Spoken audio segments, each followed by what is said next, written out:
Hi everybody. So karong adlaw padaghan ta kay gusto buhaton sa akong kaugalingon. Pero wa jud nadayon kay labad kay akong ulo. Na-bored na ko sa colors sa akong buhok. Gusto na ko siya i-transform. Sana transform. So na ko'y color dire. It's milk tea ash. No, this is from Bremond. Bremond ba? Og na ako'y very light rice ash. Dili ko sure kung sa inindot sa ila ha. Pero gusto na ko i-try ning milk tea ash. Pero dili pa. Yo. Pero dili karon gabi naman, ugma na lang. Pero wala ko atong super flex na ginasagol. Ambot pwede ba? Wala ko kabalo. Pwede.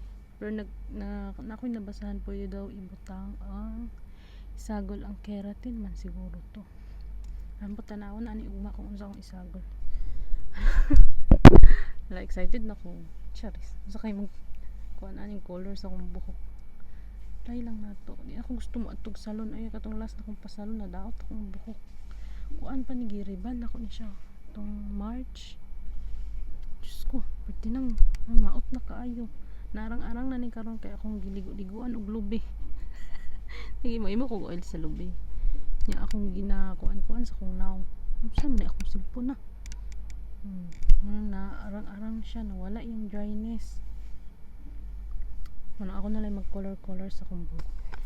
Huwag akong nakita sa mga video ani okay daw na siya. So let's try it tomorrow. Kamo guys, unsa kay nindot ani na color aning duha? It's the milk tea ash or the very light rice ash. Okay, let's see tomorrow no.